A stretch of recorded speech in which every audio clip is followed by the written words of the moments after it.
no, it's funny.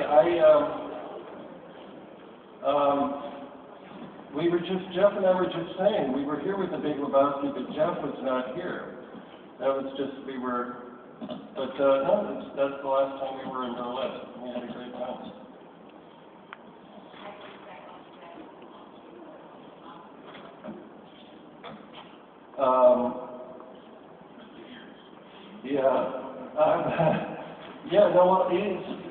Interestingly, I think the movie did better in Europe than it did in the United States. So it did okay over here. It was a bit of a, I guess it was a bit of a disappointment in the United States until people started watching it on home video, and then it became some kind of ridiculous cult thing.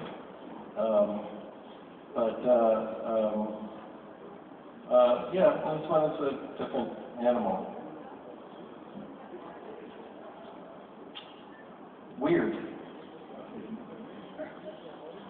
Your question. Hello, my name is Carol. I'm from Berlin. Nice to meet you all together. My question was to Heidi Steinfeld. You were so brilliant in the movie. My congratulations. And what was the biggest challenge for you? What was the biggest change? Challenge. Oh, challenge. The biggest challenge. Oh. Honestly, I mean, I look back at it and I don't think I can take out one challenge. I mean, I think that every day with every scene maybe had its own little challenge, but, I mean, was there a challenge? I don't know. I don't think so. I think once I got the dialogue down, I didn't really have anything to worry about after that, I think. You're gonna have to, we're gonna you're gonna have to go down in a cold river and climb up and be hanging out of a tree, 60 feet off the ground, and she was like, no, okay. Question in the middle, please. Hi, Stephen Schaefer here from Boston Herald. Congratulations on the success of the movie for everybody. Josh, you were robbed with the Oscar.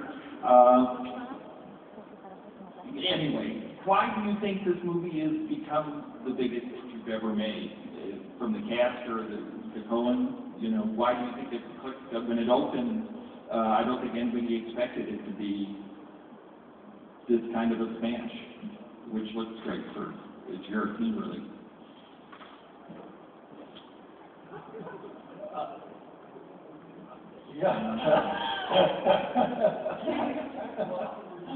To me, I think it's kind of could be kind of a cumulative thing on people finally getting hip to how incredible the Coen brothers are. They're our masters. They're the best filmmakers we have, and they make it look so easy that you're not always aware of it. But I think people are finally getting hip to the fact how good these guys are and the kind of movies they make, high-tone movies. That's my theory anyway.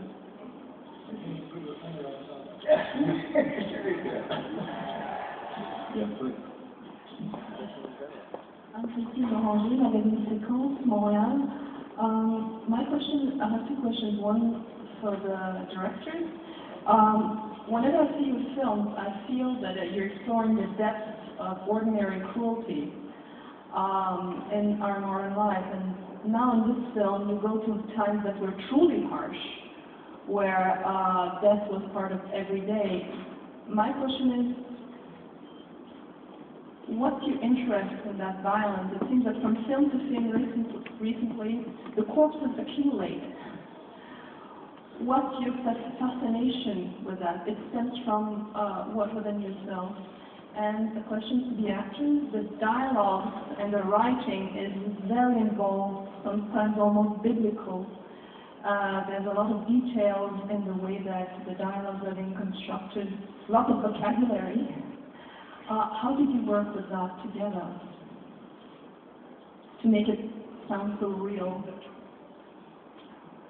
The violence thing, I tell you, I find it hard to relate to myself. I mean, it's not a personal thing. We're just, you want to tell a compelling story, and for us, story, you want the stakes to be high. If the stakes are sort of life and death, it's something for, and it's just a storytelling value. I mean, that's kind of, I think, what it represents for us. So everyone about the, as far as the dialogue, one of the wonderful things about this film was that it was based on a novel. And whenever that's the case, I'm very happy because it gives you more information about the character you're playing. And in this case, it also gave you some of this, this dialogue. And the big thing was the lack of contractions. And so that was a challenge, kind of getting your tongue around that and making it seem like it's real. One of the challenges for me personally, and I feel I want to make an apology a little bit to the intelligibility of some of my dialogue. It was something that we worked on while we were shooting it, and also at the end, trying to make it so people can understand what I'm saying. And that is sometimes that comes up when I think the character starts to come through you, and that's the way the guy talks. And you want to be consistent with that, but you also want to be understood. So that was, fortunately we have subtitles.